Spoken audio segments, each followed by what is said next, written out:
I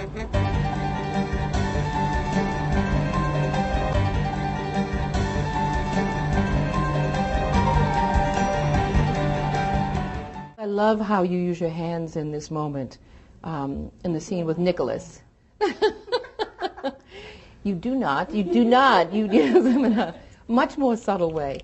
Because I know that you'll be holding the scarf at the during the course of the scene, right, and then at the end of the scene. Yeah. Beautiful. I think this does have to be softened. Okay. I think that's what we'll have to do is wash it and make it softer. I'm Susan Hilferty. I'm the costume designer for Lestat, the new musical that's coming to New York. The story has been completely rewritten so that we are now trying to, which is great. I think it's actually really clear. I think they've done a beautiful job in making the story clearer. It's been really fantastic how everybody has really learned from the experience in San Francisco and is now tightening it and focusing on what is ostensibly a new production. But I have to say, for me, as the costume designer, we are having to make many, many more changes than one would normally do in a situation like this. So the character changes really demand that they have different clothes. All in all, I would say 75% of the clothes will be brand new by the time they get on the stage. We are scrambling, trying to make it happen in the little bit of time period that we have. In Act 2, where I have a ball, which we're thinking about making a masked ball. So I've got the masks left over from the original Origin of the Species, and that's what we're discussing, is about a way to use the masks that were beautifully made. We had the most gorgeous craftsperson working on these masks that are made out of the most old-fashioned technique. It's paper mache, but so we'll see whether or not these things make it into the show.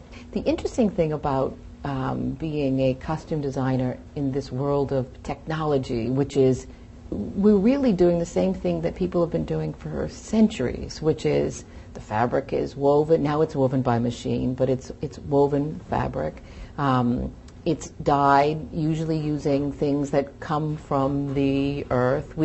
The shoes, when we make shoes, we're using leather, and we're using techniques that are been used for centuries. I'm literally changing the physicality of the actor, whether or not it's how they move by the choice of shoes or how they hold themselves, how I can sometimes literally change the shape with a corset or their hair. There are so many ways that I can transform a figure. So you have to watch and deal with the actor's response to it. Is this the right change? Is this too much? Have I gone too far? So the fitting time is really a magical time. It's a really magical place because you're having to listen to so many different impulses, your own and the actors. For all of your clothes, Carolee, what I was really trying to do is feature your gorgeous body. At the same time, as knowing, and I'm not wanting you to be old. I know you're Lestat's mother, but I think that there's something about this character, Gabrielle, that is she's so sexy once she is given new life. There's a vivacity to her. So it's actually so easy to work with your body because you have such a great shape.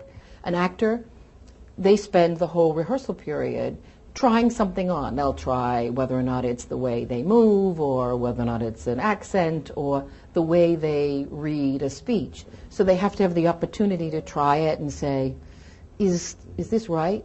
So the fitting time for me is really the way an actor uses a rehearsal, that I have an actor in front of a mirror. I watch how they respond to how I'm changing them. Though, as I said right now, under the gun, it's also really terrifying because it's hard to know if we're ever going to have any of it. We keep thinking, okay, we know we have some things, but are we even going to have it, let alone a chance to really design it? But I keep taking a deep breath and saying, okay, I think we'll be okay. Just don't look back. Just keep going forward. Thank you. It's gorgeous. Thanks.